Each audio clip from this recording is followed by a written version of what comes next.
一日お疲れ様でした。愛莉華です。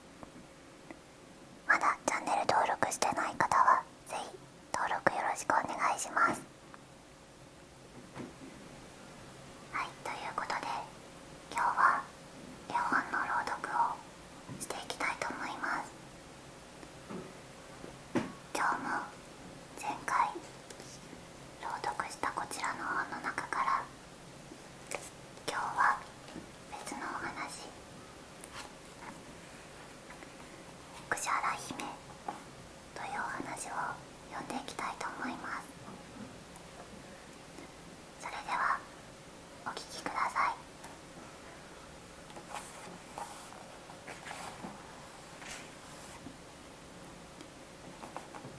クシャラ姫。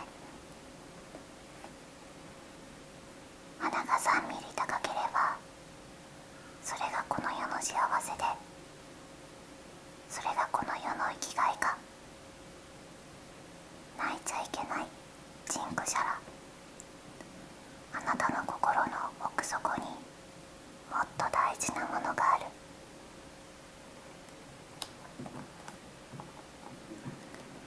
ジン王家のクシャラ姫はボール紙で作った三角形の花を自分の花の上にもかぶせていました。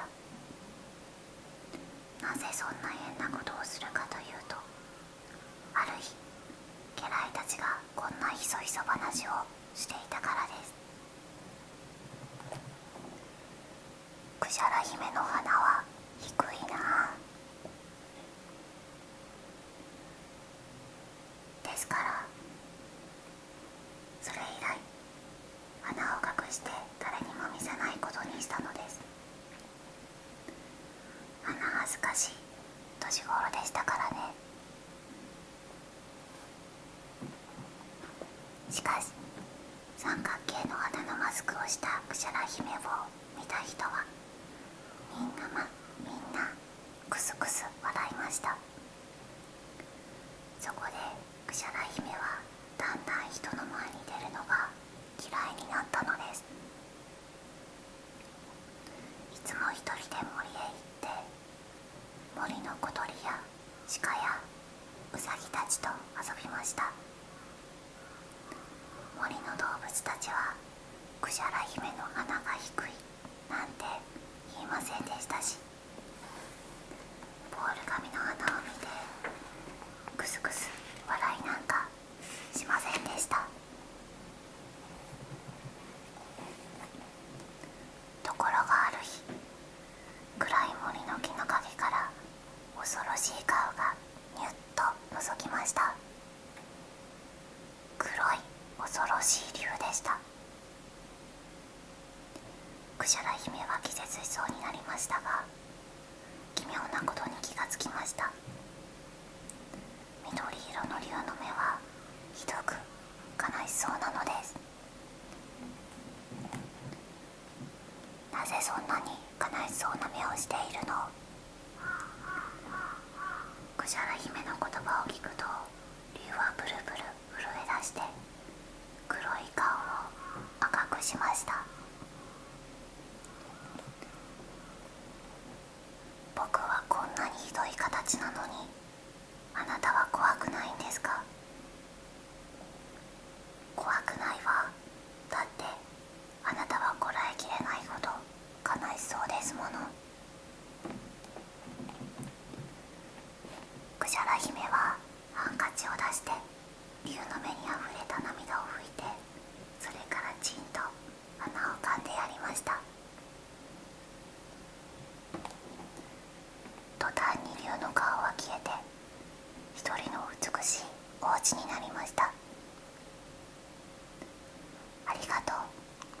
僕は悪い魔法使いに騙されて竜にされていた。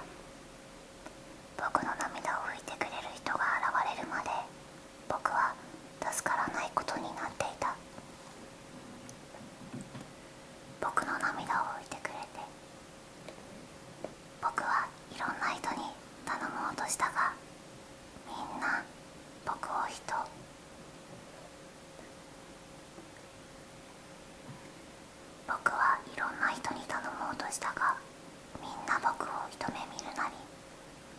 奥さんに逃げてしまった。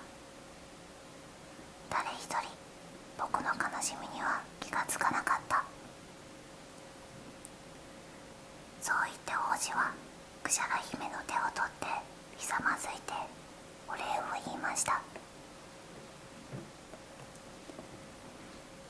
おとぎ話の本で読んだようなことが本当に目の前で起きたので、クシャラ姫は驚きましたが、心の中はすごく嬉しくなりました。だって魔法使いに流にされていた王子を助けるとは素敵じゃありませんか。一度ぜひそんなことをしてみたいと誰だって思うでしょう。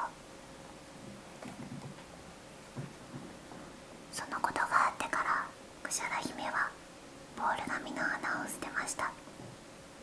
だって黒い竜の顔にされて暗い森の奥で何年も泣いていた王子の悲しみに比べれば鼻が低いくらいなんですか。外してみるとその方がずっと気持ちが良かったのです。1年経ったある日、クシャラ姫をどうしても嫁さんに欲しいという申し込みがありました。もちろんお家です。クシャラ姫は王子に聞きました。私は鼻が低い花嫁です。構いませんか。王子は大声で笑いました。鼻なんてなんだ。高いとか低いとか言っても5ミリくらいしか違わない。大切なものは人の悲しみが分かる心を持っているかどうかだ。あなたは僕の悲しみが分かってくれたこの世でたった一人の人だもの。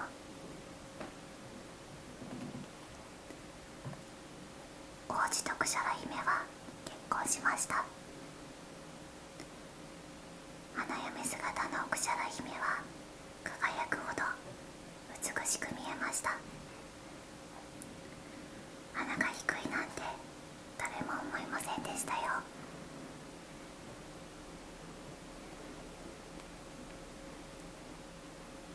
微笑み忘れぬチンクシャラ。光と夢と優しさがいつでも心の中にある。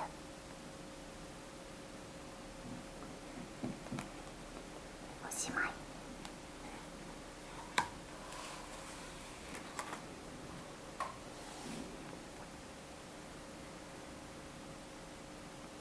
今日はやなせたかしさん十二の真珠の本の中からクシャラ姫というお話を朗読しました。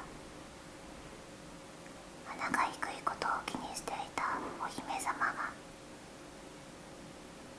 黒い竜にされていた王子様と出会って、大切なのは見た目じゃなくて悲しみに気づく優しい心だということに気がついた。とっても温かいお話でした。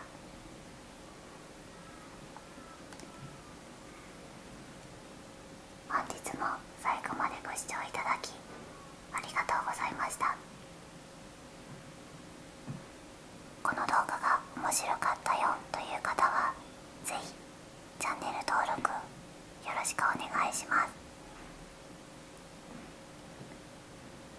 また Facebook、Twitter、Instagram の URL を動画説明欄に記載していますので、ぜひフォローしていただけると嬉しいです。